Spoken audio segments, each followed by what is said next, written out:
Hi, this is Whitney on location. We're here at the Dallas Center for the Arts, the members only show. And we're going to be talking to two artists, like the work you see right here, Chris Xavier and Walter Christensen. They've been collaborating the last few years and they're going to tell us a little bit about their pieces. So, you guys want to come in? Sure we do. Walter Christensen and Chris Xavier. Hello Whitney, how are you today? Pretty good, how are you? Very good, thank you. Thank you for inviting us, yes. Sure. I just wanted to know if you could tell us a little bit about these pieces that we see behind us. Well sure, what you see here are scrolls. They're roughly 9 feet by 2 feet long.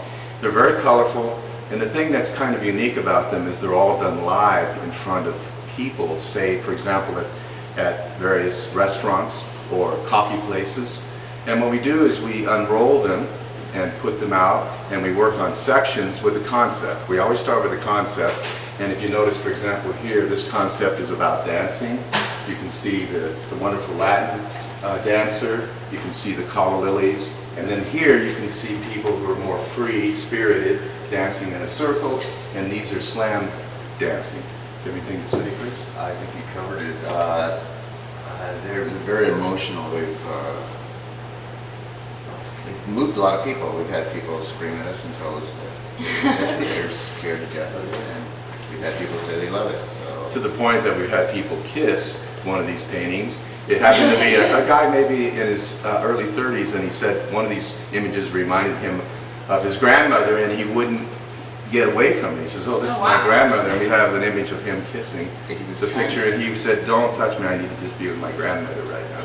So this affects people differently. And that's a good, not side effect, but a good thing that happens when it's live, right? Because there's a lot of people around, because we were talking a little bit earlier about a lot of people are in the studio and they kind of have no interaction, so this is really important that there is people around, but contributing. You said some people might contribute a little bit to it?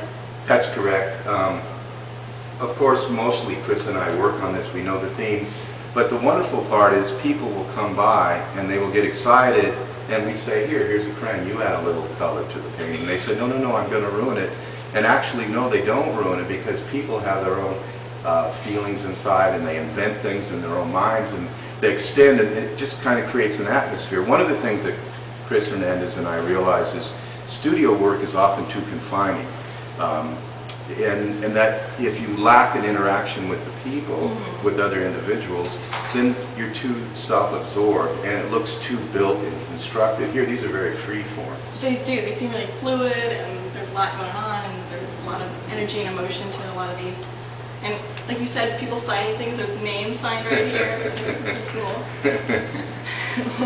it's like a block wall in the back. There you go. People are just right signing. So what prompted this kind of collaboration? You said you've been doing it for a little bit? Yeah, we've been working together for about 6 years, a year or two off, but we've been collaborating for a while now, and I started off in the live scene of art, and I met Walter, and he's doing the same thing, so we started collaborating, and it's changed my work, and it's changed his work, and it's for the better. Well, that's true. One of the first places we met was over at the Opera Garage, which is not more than a soccer field away. And it was a Judy Chicago project, envisioning the future. So I was there, lucky enough to be asked to participate with this very awesome woman who's a powerhouse in the historical art books. And I got to be friends with her, and I consider to be fortunate, and I thought at first she was not going to like me because, she's so strong-willed. Of course not. But by the end, she's this little short woman, and she reaches up and gives me a hug and a kiss. So I thought that was pretty wonderful. And I met Chris in there. He was in the Opera Garage, and he had his own studio. Yeah. I had just gotten off doing a lot of live work with the noise band, and I wanted to sit down and start painting. So I came here, and I've yet to leave this town. So yeah, I'm still here. Well, we're glad you're here.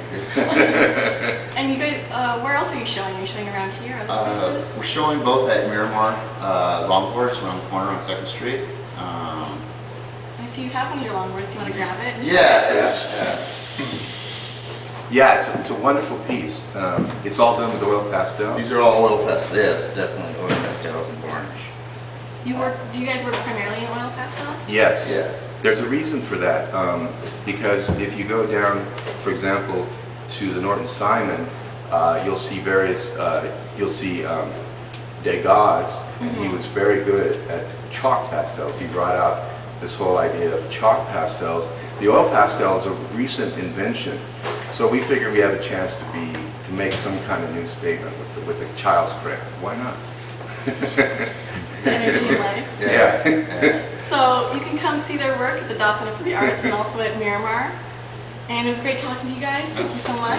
Thank you so much, Whitney. You were And- quite wonderful. Thank you. Thank you. Thank you. Bye.